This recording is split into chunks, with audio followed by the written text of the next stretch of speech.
It seems that Iran is most in the news at the moment. Congress is very keen on having a role, at least some in Congress are keen on having a role in whether or not this deal is approved.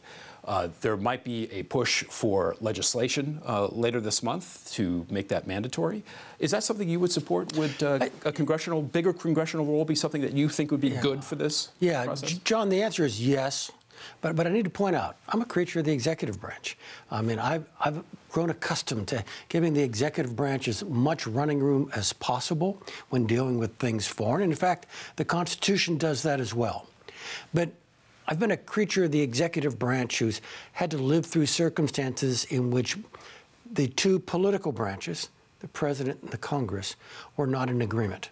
And that's a very difficult place to be in, whether it regards NSA's terrorist surveillance program or detentions and interrogations under CIA. And I've learned through the years that although it might constrict your running room, you might have to accept a little less than you might otherwise have gotten just relying on raw presidential authority. It's best to bring in the other political branch. Otherwise, you don't get the political sustainability that a thing like this, an important agreement like this, really needs to have. So I think my answer is, yeah, it's not just constitutional, it's politically practical to bring Congress in. Yeah, bad precedent? Future deals abroad are going to always require the additional bureaucracy of well, there aren't going to be many future deals abroad that have the import of this particular deal.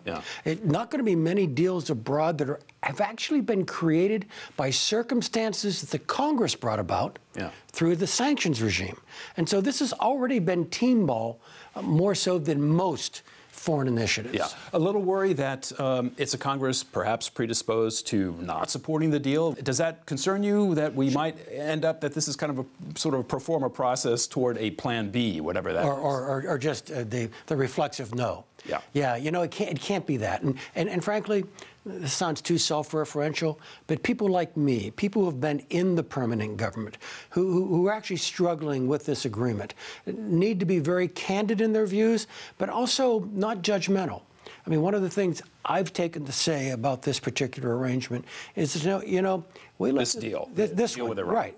Yeah, we left this as a pretty ugly baby for the Obama administration. We didn't have any philosopher's stone here. We being the Bush administration. The Bush administration, that we could touch and turn this lead into gold, all right?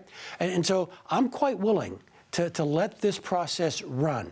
Now, I'm concerned, and we may talk about some of the things that make me concerned about the framework that we've established.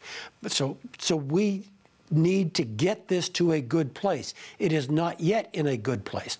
But to be reflexively condemnatory of this, that's not good policy or politics.